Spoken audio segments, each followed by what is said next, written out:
Thank you very much. It's a great pleasure to be here this morning and to share with all of you some of my views about hate and violence that seems to consume us today. Ever since Donald Trump was elected President of the United States and the hate that he unleashed on the world, I had been wondering, why is it that in a civilized society where we have progressed so much that we can send a man to the moon, and yet in such a civilized society, hate can be spread so quickly and love takes so much more time to affect the people. And I realized the reason for this is that hate is the result of fear. And fear is something that we live with all our lives. In fact, we have been dominated by fear right from childhood. Our parenting is based on fear. We threaten our children with punishment if they don't behave, and punishment is creating fear in the children. They have to behave and obey the parents. Children grow up to believe that anybody who misbehaves must be punished.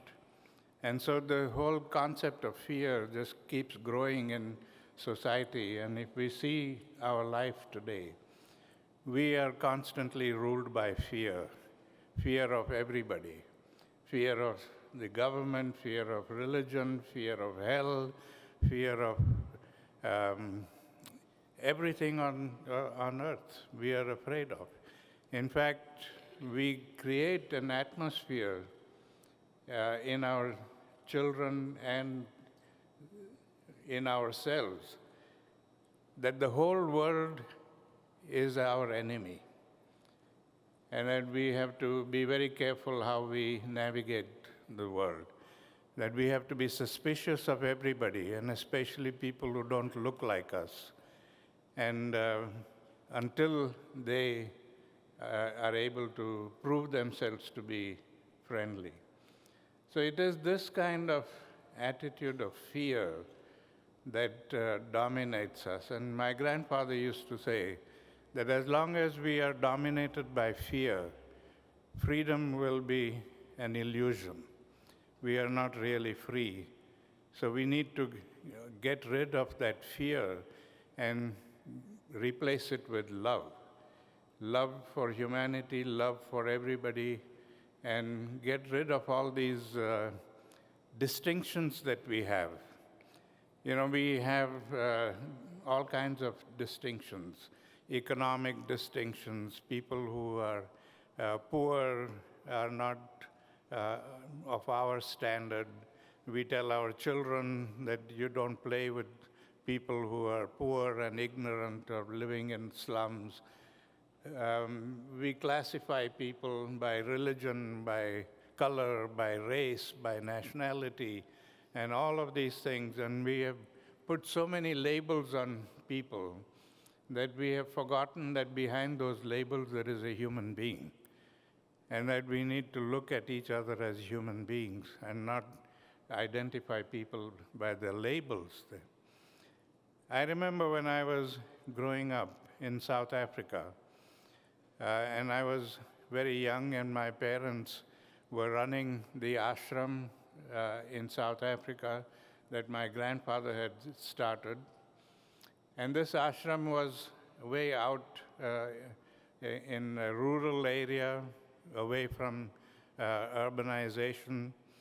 And so the only neighbors we had were farm workers, African farm workers, who were paid so little that they lived in abject poverty.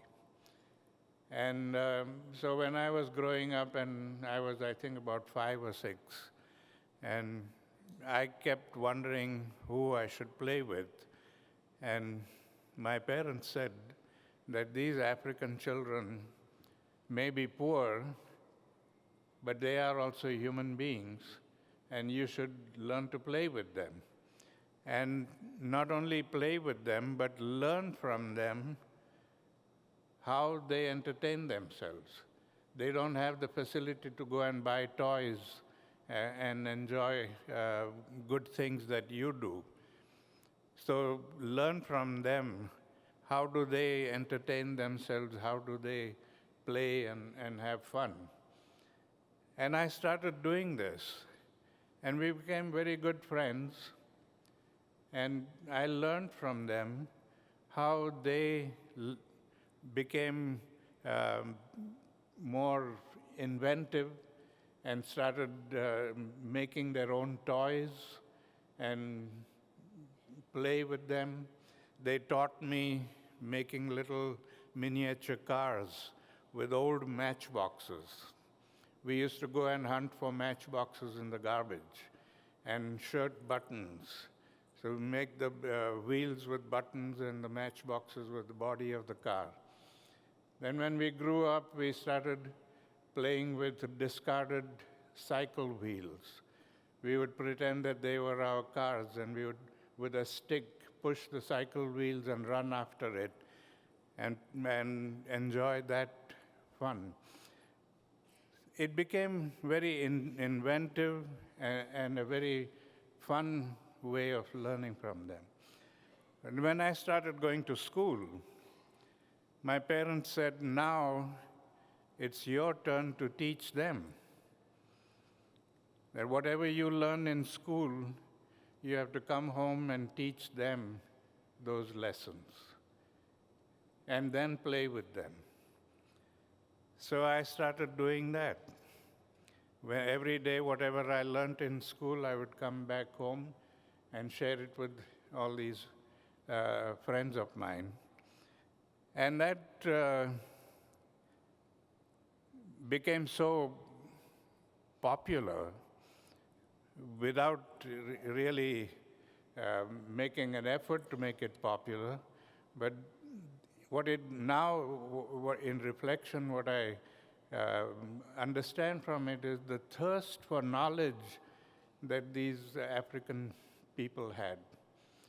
That the word got around in our area, and people started bringing their children from miles away, walking them to our home, and pleading with us to teach them also. And so we had a veritable school going on. When it became so big, we had hundreds of children. The whole family got involved in educating them. My parents and my sisters and all of us started working on educating them. And that is how we were able to break down those barriers that existed between us, and we were able to learn to accept everybody as human beings wherever they came from, whichever economic strata or whichever race or whichever color they came from. We are all human beings, and we were able to accept that as human beings. So to some extent, we were able to overcome the fear that we have of each other. And if we don't have that fear, then we don't have hate. And if we don't have hate, we don't have violence. So it is fear that we need to conquer within ourselves and learn to accept each other and live with each other as human beings. And it's not impossible to do.